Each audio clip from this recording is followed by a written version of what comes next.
So, welcome student to the next class of Introduction to Nonlinear Optics and its application course. So, in the previous class we have started one important concept, and that is optical parametric oscillator, and this is basically a device through which we can amplify a light. So, some sort of laser kind of things, but the principle is slightly different that we have discussed. But this amplification process is mainly generated due to the nonlinearity of the crystal that is used as a active material here, and then the light is bounced back from two mirrors, and then we increase the intensity of a signal or idler. The signal or idler are mainly generated due to the nonlinear process, this nonlinear frequency mixing from a given pump. But before starting to today's class, I would like to mention one important thing that we have done in the last class. There was one typing mistake I would like to mention. So, please see this equation. So, which is written here Ez the solution of we were trying to discuss about how the signal will going to evolve, and then I noticed that there is a slight typing mistake, and this typing mistake I like to mention here. Please note carefully that we wrote the solution here A sin hyperbolic B cos hyperbolic, which is this and this. So, this is not the incorrect solution, this is in fact the correct solution, but whatever the boundary condition I put here, that at E is equal to 0, A is equal to these things, this is wrong, this is wrong. So, that is why you should please note that the exact solution will be this. In place of sine, we should have A cos hyperbolic G z plus B sin hyperbolic Z z, then these things, these solutions and the boundary conditions are correct. So, just make these slight changes when you study. So, please note that there is a slight mistake here. So, I noticed that is why I thought I should explain once again. Apart from that, the other boundary conditions are same. Okay, so let me go back to today's topic. Today we will going to understand what is doubly resonating oscillator or doubly resonant oscillator DRO. So, in optical parametric oscillator we have already discussed SRO. SRO is a system where we can amplify. So, we can amplify a particular frequency, in this case the frequency is omega s, and as a result, as a parametric process, omega I will going to generate. Omega I is a idler wave.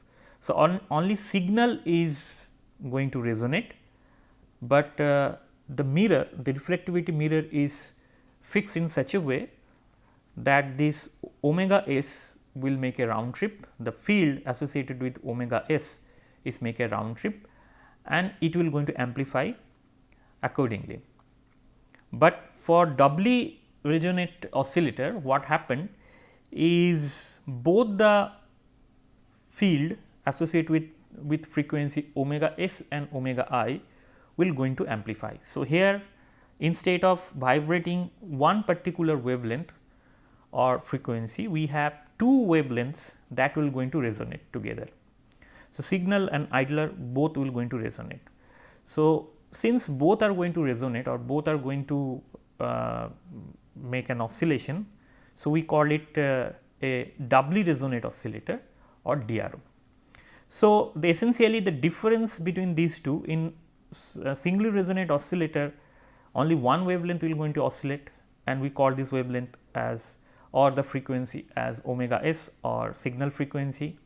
But in doubly resonant oscillator, instead of amplifying one frequency, we can amplify two different frequencies that will going to generate from the pump.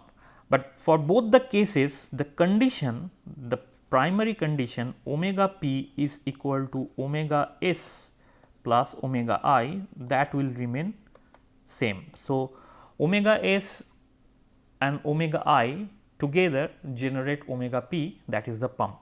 So, omega s and omega I both will going to be feeded by the giving pump, and in both the processes this equation remain conserved. This equation is true. Well, let me remind you what we have in SRO. In SRO, we have one particular field that is going to vibrate as shown here in this figure. If the cavity length is L, if I say this is a cavity length is L, and the reflectivity of the two mirror is R1 and R2, then we can able to find out what is the condition for generating this this amplifying this particular frequency omega s.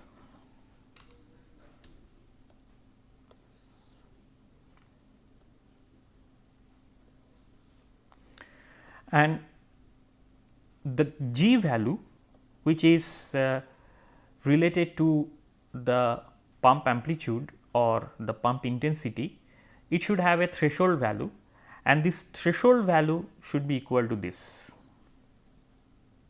root over of 2 divided by L, 1 divided by root over R1 R2 minus 1 whole to the power half. So, once we have this value, then we can from here calculate what is the corresponding threshold value of the pump intensity, so that I can amplify this signal field E s, signal field E s.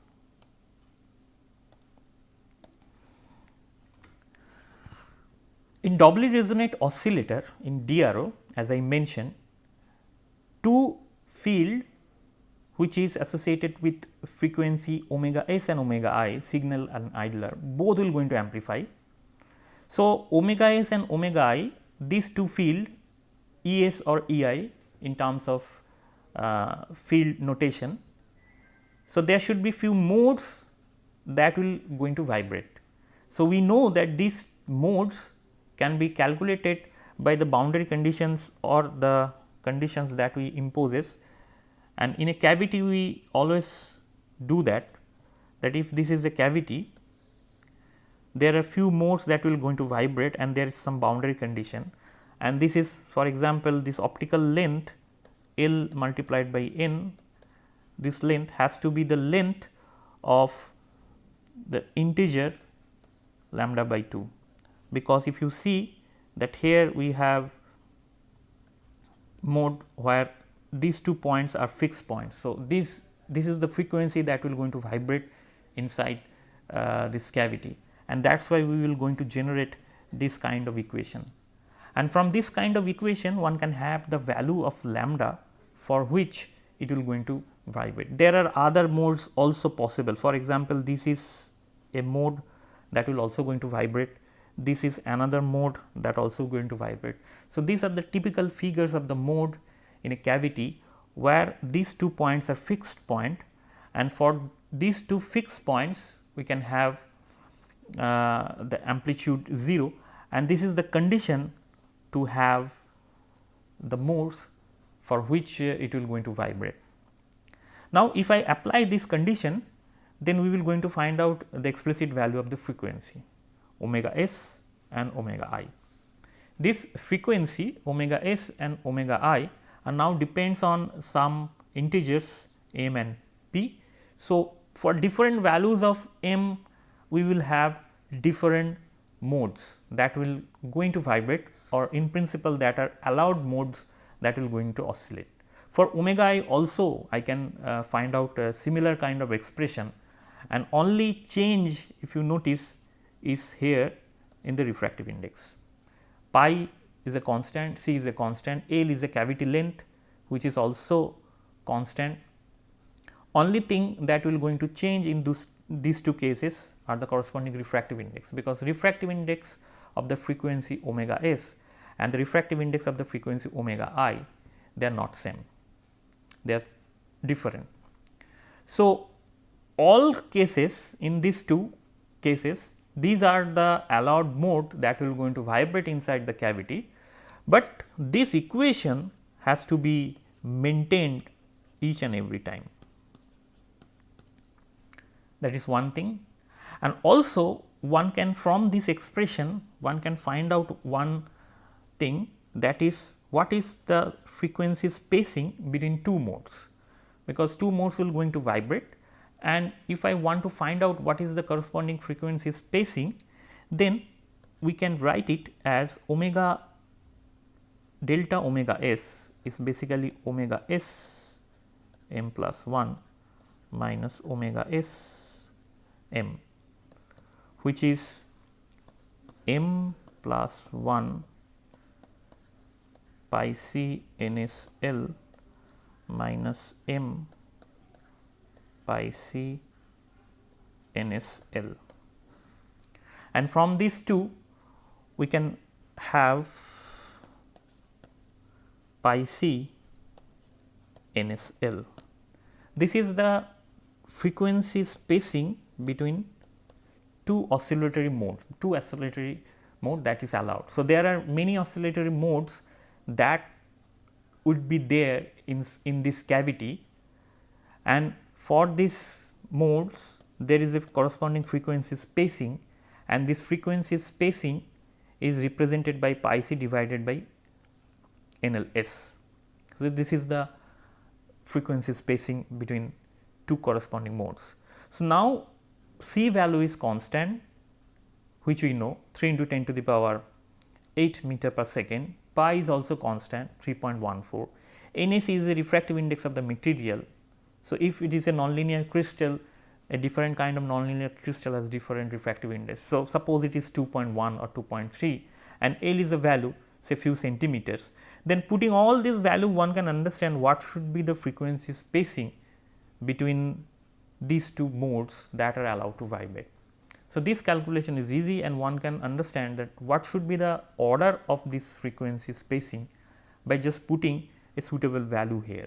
L is order of centimeter as I mentioned.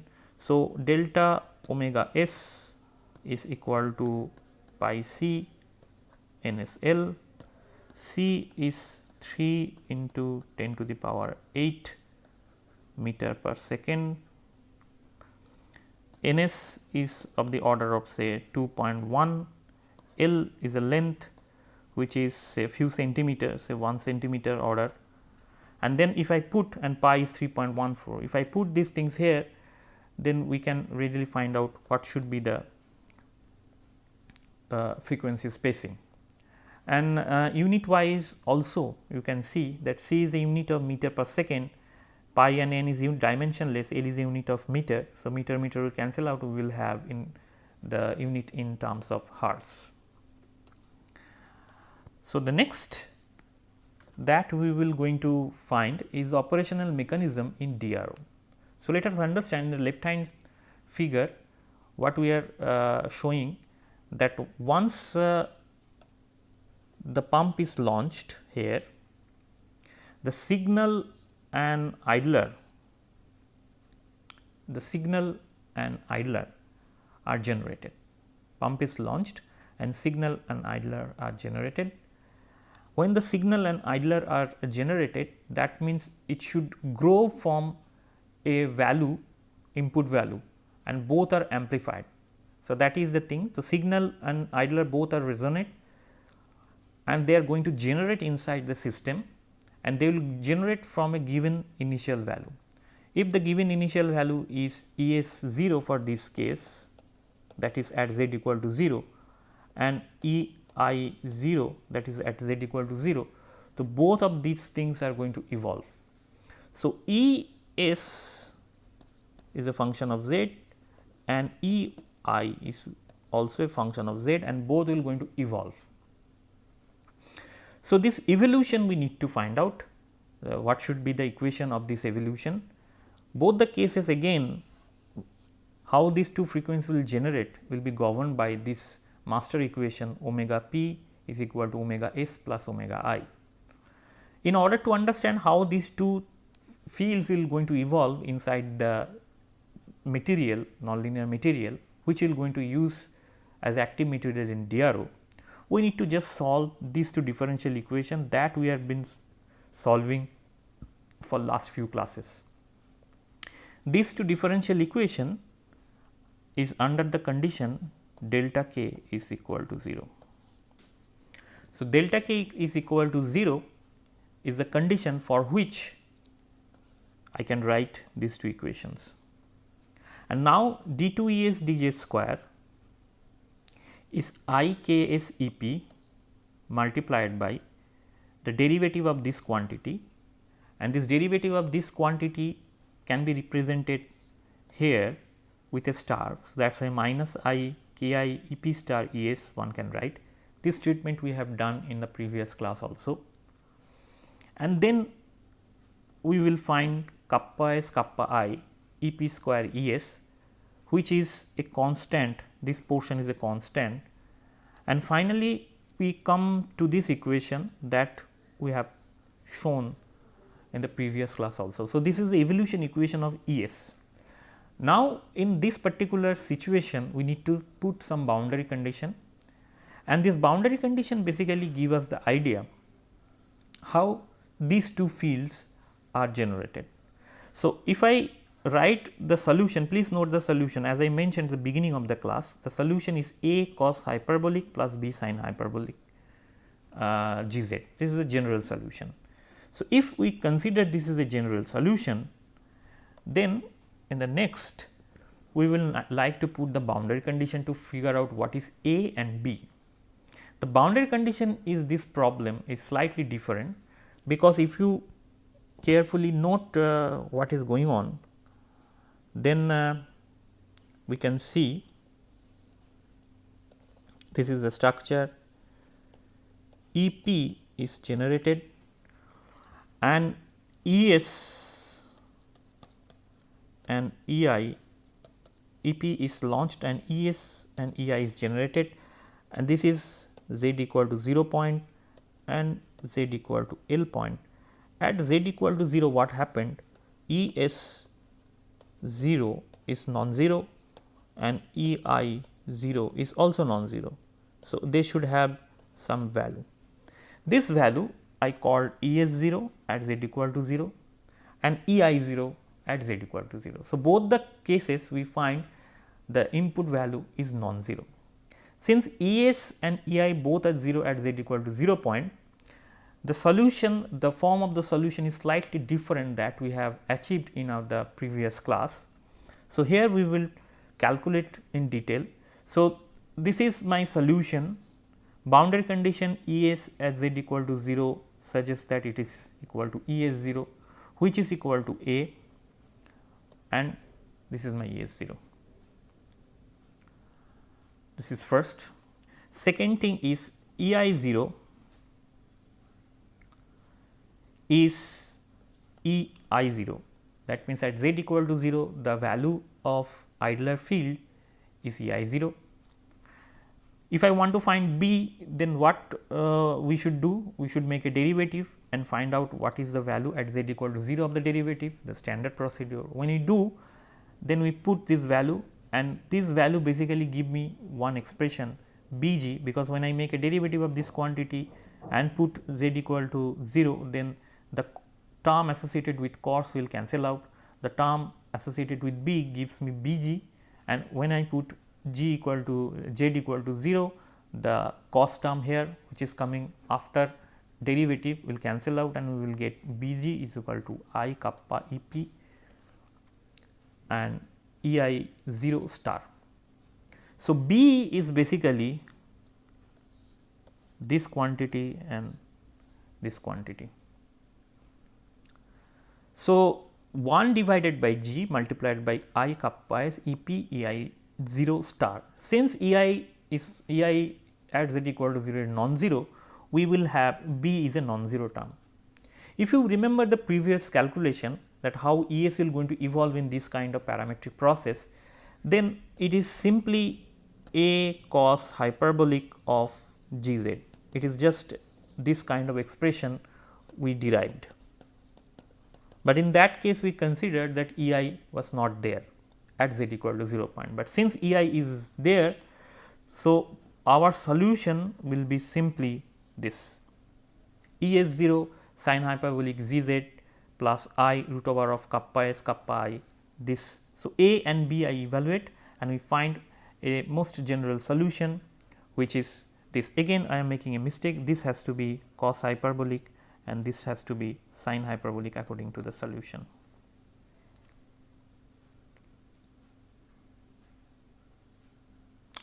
So, ES 0 as a general solution, and in the similar way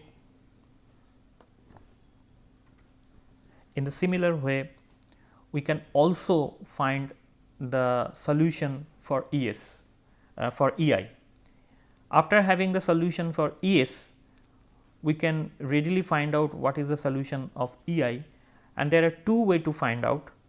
One way is to directly solve this equation, because ES at z point is known. I just put ES and then make a integration and I find EI. That is one procedure to do that. And another procedure is that we have just followed to calculate ES. So, the procedure that we are going to follow is same. Only thing is, instead of making a derivative for ES, I will make a derivative from EI.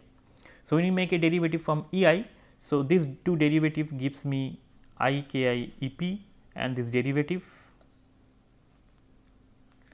and this is the derivative for that. So, the second order derivative of EI will exactly give us the expression that we had for ES with the same G. EP is constant, so we can consider this as a constant. So, this is a positive quantity, G is a positive quantity, and we will get this. Again, the solution can be represented in terms of C cos hyperbolic Gz plus D cos hyperbolic Gz is a general solution. Only thing is the constants are now changed. C and D are the constants.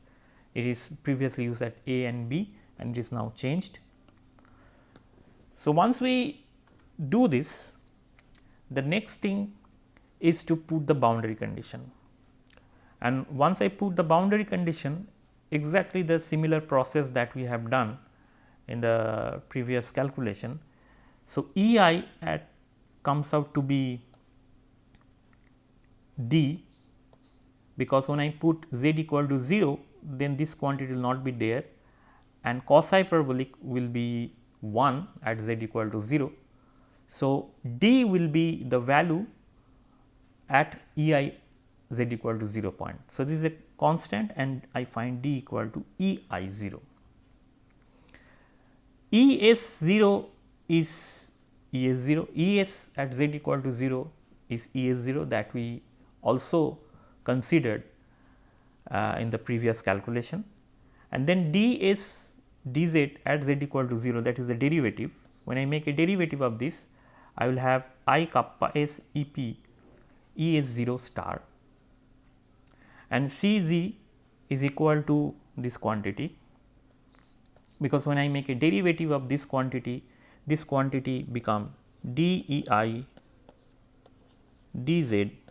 If I make a derivative, it will be Cz cos hyperbolic of Gz plus dg sin hyperbolic of Gz. So, cos hyperbolic and sin hyperbolic, these two terms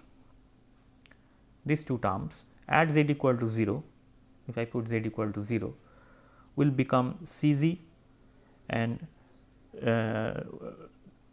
will become Cz, because this quantity will vanish. So, at z equal to 0, this term will 0, this term will 1, and that is why you get Cz, which is equal to this. So, finally, if you do all this calculation, we will come to one expression similar to ES, and this is our total expression of EI. So, EI z will going to evolve in this way: EI 0 cos hyperbolic Zz plus I this. So, it follows all the boundary conditions and I will get.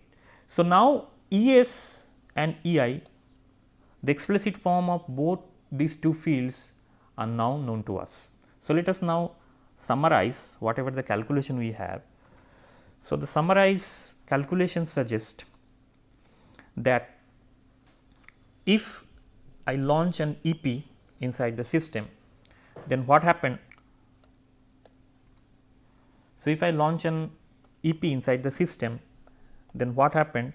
We will have the evolution of ES and EI. The ES and EI, the solution is written in this form. So, if you see carefully, then we will find that in one case, so this is my EI is related to ES star and ES is related to EI star. So, I can make EI star, so that I will get this EI star here,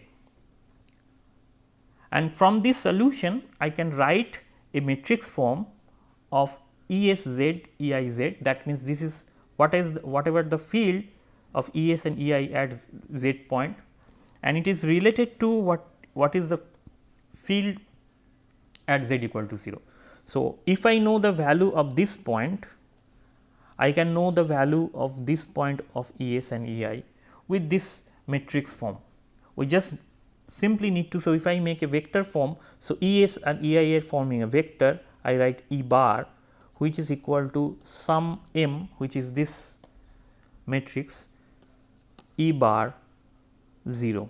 That means, this is the relationship between the pair of field ES and EI that is generating into the system due to this nonlinear process, and we can write this in terms of this matrix form. Well, after having this matrix form, the next thing is I can confine this matrix in this way. So, if I confine this matrix in this way, just replace the name of the terms, say A equal to D equal to cos hyperbolic, B is equal to sin hyperbolic, and C is this quantity. So, I can write in this these things in this compact matrix form. So, A, B, C, D is my transformation matrix that can transform the field from 0 to Z point. Well, finally, what is going on here is a very interesting, that this field is generating here and make a round trip, this field is generating here and make a round trip. Since these two field is make a round trip, if we want to find out what is my round trip field, then we need to multiply the reflection matrix of the system also. So, my goal here is to find out the field starting from here, from this point to coming here. So, how this field will going to evolve can be understood by the matrix multiplication. So, how these things are happening? So, let us try to understand. So, from here to this point, from this point to this point, if I say this is process 1, in process 1 the field is associated with the initial field with this matrix 1, which we have already derived. Then there is a reflection, the field, there is a reflection of the field, I call this process 2. So, this is the reflection matrix. We know that the field is reflected, then what should be the value of the new field can be represented in terms of reflection matrix. So, this is process 2 where the reflection matrix is shown, that if I multiply this whatever the value we have with the reflection matrix, then I will get the field after reflection. Then the field goes from here to here, which is process 3. We know that in process 3, since the phase matching condition delta k is not equal to 0, so that means the phase matching condition is not valid. So, there will be no change of the field at all. So, whatever the field we have at this point, the same field we will going to have this point. So, if I make a transformation, then there should be a unit matrix to transfer these two fields. That means, whatever the field we have, if I multiply the unit matrix, I will have the same field here, the pair of same field. And then finally, there is a reflection here also at a 4 point. So, it will reflect and now start for the next trip. So, this reflection I can do with 4. So, at the end of the day, I have 1, 2, 3, 4. This 1, 2, 3, 4 are the 4 matrix, and these 4 matrix are now multiplied together. And when these 4 matrix are multiplied together, I can have the field at exactly the round trip position. So, today we will have this expression in our hand. So, tomorrow in the next class we will do the calculation with this matrix form and try to find out what is the condition for the threshold for doubly resonant oscillator. So, today we just find out the operational condition and how the fields are evolving inside the doubly resonant oscillator. In the singly resonant oscillator we have single equation, but here we should have two equations, and to handle with these two equations we use the matrix form, which is more convenient, and in this matrix form we have what is the field relationship between the fields that is at input and after making one round trip. So, 4 matrices are used and we have a compact form, and this form we will be using in the next class to find what is going on in terms of the amplification of the signal and idler inside DRO. So, with this note let me conclude here. So, see you in the next class and thank you for your attention.